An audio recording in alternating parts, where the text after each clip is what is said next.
Hey guys, thanks for coming back to Palm Reading 101. Today we are looking at the major lines in our hand. I think we are. I'm not sure if you can see those. But we have our green, which is our lifeline. We have our purple, which is our headline, and our orange on top, which is our heart line. Now the things that you want to look for when you first look at these lines, you want to identify them properly. And second is, of course, the length, the depth, and the width of these lines. Okay? Now, the heart line is going to tell you about the person's emotional state, their habits in love and affection. The headline is going to tell you how thoughtful and considerate that person is. Do they contemplate? Do they think deep thoughts? Do they have a broad horizon of mental ability? Okay. Do they like to read? Do they like to write? And of course, the lifeline, which is the green line. I want to include that a major misconception for the lifeline. And one thing that people always ask me is, when am I going to die? Does it tell you how long that person is going to live? And I hate to break it to you, but no, I'm sorry.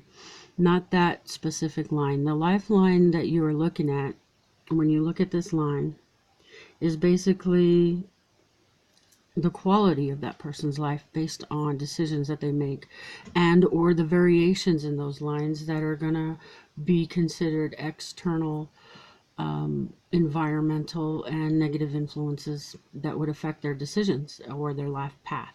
So the second thing that we're going to notice whenever we start reading these lines, which you're actually just looking at an example right now, you're not actually reading my palm. First is the dominant line. Which one is the longest? Which one is the deepest? It's going to tell you what rules that person's decisions, basically. Are they going to be a logical person who kind of overthinks things, procrastinates, causes delays, overthinks? The heart line, obviously here is longer. It's not as deep, but it is longer, and it indicates someone who lets their heart rule the way. It kind of leads them. That's me. So, we know the dominant line. Okay. Second, how deep, long, and wide are those lines? Okay. That's going to tell you, again, a lot about that person's state and how they make decisions. Okay. Are they deep thoughts? Are they deep emotions? The relationships, are they long lasting? Does that person give second chances and just keeps love and love and love and love and love no matter how many times they get screwed over?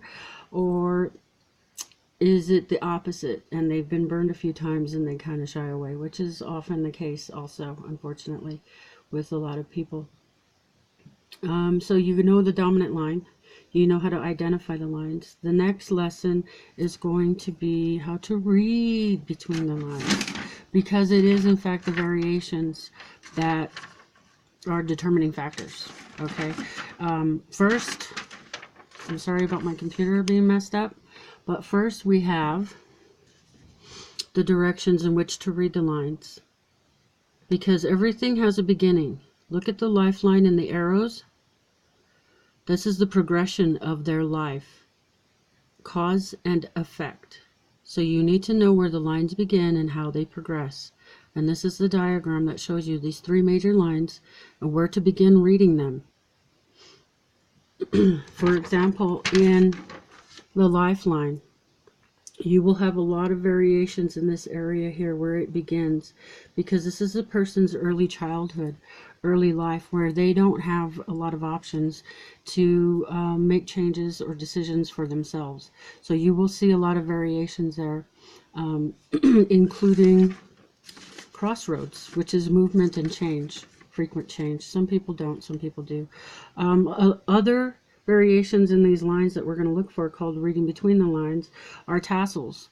Tassels are kind of like what's there in that headline that breaks off from the line but is still connected. Tassels are influences, basically, that influence people. Okay, breaks are a form of kind of detachment. When you see a break in someone's line, it's probably not good. Okay, crossroads are little tiny X's. Those are the little variations that you're going to see most of the time in someone's lifeline, because those are a lot of decisions, movement, change, things are happening, motion. Okay, breaks again is detachment or no motion. There's no action being taken. Big X's marks the spot. Those are big major life changes and turning points in someone's life. They don't necessarily have to be a bad thing. You always want to start your reading optimistic, okay? There are lines that can determine very personal information and details about a person.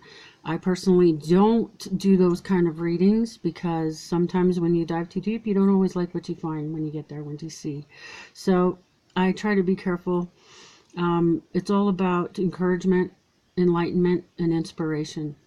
Always start your reading optimistic and positive that this is going to be a good outcome. Okay? Don't do the doomsday reading. Don't try to predict death. All right? Because you're kind of losing it from there. All right? Again, it's about karma, it's about energy, and it's about encouragement. Okay? So you know your three major lines, you know what to look for, and you know where they begin and where they end. Pretty easy stuff, right? It gets really fun and interesting next time. When we do look into the variations, when we do see intersections and variations and breaks in these lines. Personally, mine, as you can see, are not connected. Not one of these lines will connect with each other. And there's a reason for that. There's a very good reason for that. A lot of people, not the case. Every single palm that you look at is going to be so different than the other that sometimes I just kind of got to sit there and stare at it and study it for a minute because I've never seen anything like it, or the combinations of such. So you're always going to learn something new. You're always going to have someone who's extremely individual. Nothing's going to ever be the same. And you really, again, need to interpret that at the best, highest good. Okay? So, thank you.